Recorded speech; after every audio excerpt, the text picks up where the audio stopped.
સમાચારમાં આગળ વાત કરીએ તો અમદાવાદ મ્યુનિસિપલ કોર્પોરેશનના ફૂડ વિભાગ દ્વારા શહેરમાં કાર્યવાહી હાથ ધરવામાં આવી છે। છેલ્લા 15 દિવસ દરમિયાન 1027 ફૂડ બિઝનેસ એકમોને તપાસ કરવામાં આવી હતી અને જેમાં 409 ખાદ્ય નમૂનાઓ લેવામાં આવ્યા હતા, જેમાં 27 નમૂનાઓ ફેલ જાહેર થયા હતા, જ્યારે 26 નમૂનાઓ સબસ્ટાન્ડર્ડ અને એક નમૂનો અનસેફ જાહેર કરવામાં આવ્યો હતો।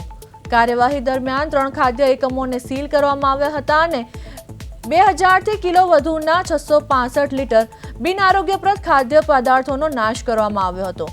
રૂપિયા 5.13 લાખનો વહીવટી ચાર્જ વસૂલવામાં આવ્યો હતો તેમજ કુલ 307 નોટિસ ફટકારવામાં આવી હતી।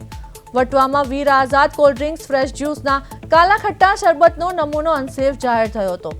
લાયસન્સ વિના ધંધો અને ફૂડ સેફ્ટીના નિયમોના ભંગ સામે કડક કાર્યવાહી ચાલુ રહેશે તેમ ફૂડ વિભાગે જણાવ્યું હતું।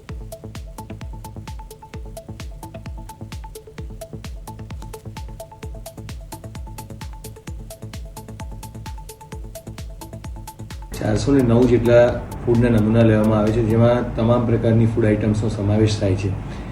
આ નમૂનાઓમાં અને આ સમયગાળા દરમિયાન જે નમૂનાઓ અનસેફ કે સબસ્ટાન્ડર્ડ મળે છે તેમાં કુલ 27 નમૂનાઓનો સમાવેશ થાય છે। ખાસ કરીને આ સમયગાળા દરમિયાન જે ગાયકવાડ પોલીસ સ્ટેશન હવેલીએ જે ડુપ્લિકેટ આઇટમોનો ધંધો કરતા એ કિસમ પાસેથી જે સાગર ઘી અને અમૂલ ઘી પકડેલું તે નમૂના ચકાસણી માટે પણ અમદાવાદ મ્યુનિસિપલ કોર્પોરેશન લેબમાં આવ્યા હતા। તે સબસ્ટાન્ડર્ડ જાહેર